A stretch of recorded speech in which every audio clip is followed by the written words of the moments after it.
1 Samuel 18.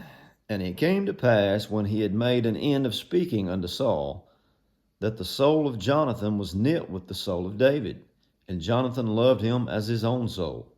And Saul took him that day, and would let him go no more home to his father's house. Then Jonathan and David made a covenant, because he loved him as his own soul.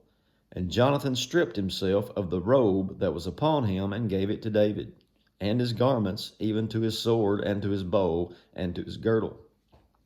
And David went out whithersoever Saul sent him, and behaved himself wisely. And Saul set him over the men of war, and he was accepted in the sight of all the people, and also in the sight of Saul's servants.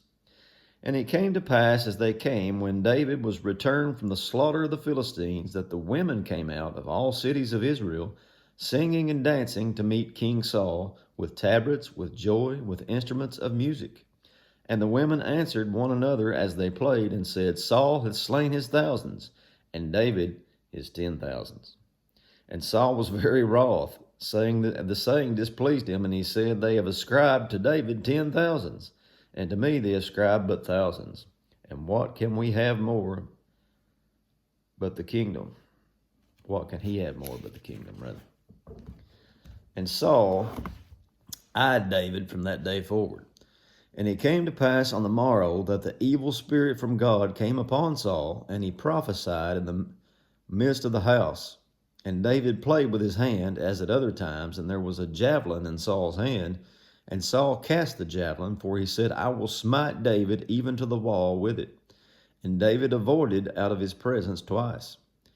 And Saul was afraid of David, because the Lord was with him, and was departed from Saul. Therefore Saul removed him from him, and made him captain over 1,000. And he went out and came in before the people. And David behaved himself wisely in all his ways, and the Lord was with him. Wherefore, when Saul saw that he behaved himself very wisely, he was afraid of him. But all Israel and Judah loved David, because he went out and came in before them. And Saul said to David, Behold, my elder daughter Merab, her will I give you to wife. Only be thou valiant for me, and fight the Lord's battles. For Saul said, Let not my hand be upon him, but let the hand of the Philistines be upon him.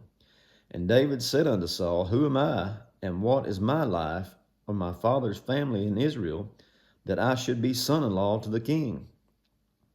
But it came to pass at that time, when Merab, Saul's daughter, should be given to David, that she was given unto Adriel the Meholathite to wife. And Michal, Saul's daughter, loved David, and they told Saul, and the thing pleased him. And Saul said, I will give him her, that she may be a snare to him, that the hand of the Philistines may be against him.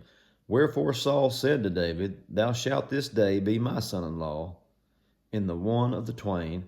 And Saul commanded his servants, saying, Commune with David secretly, and say, Behold, the king has delight in you, and all his servants love you.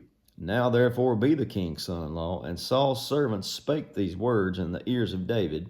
And David said, Seemeth it to you a light thing to be a king's son-in-law, seeing that I am a poor man and lightly esteemed? And the servants of Saul told him, saying, On this manner spake David. And Saul said, Thus shall you say to David, The king desires not any dowry, but 100 foreskins of the Philistines, to be avenged of the king's enemies. But Saul thought to make David fall by the hand of the Philistines. And when his servants told David these words, it pleased David well to be the king's son-in-law, and the days were not expired. Wherefore David arose and went, he and his men, and slew the Philistines, 200 men. And David brought their foreskins, and they gave them in full tale to the king, that he might be the king's son-in-law. And Saul gave him Michal his daughter to wife. And Saul saw and knew that the Lord was with David, and that Michal, Saul's daughter, loved him. And Saul was yet the more afraid of David, and Saul became David's enemy continually. Then the princes of the Philistines went forth, and it came to pass, after they went forth, that David behaved himself more wisely than all the servants of Saul, so that this name was much set by, that his name. And that is it for chapter 18. God bless you.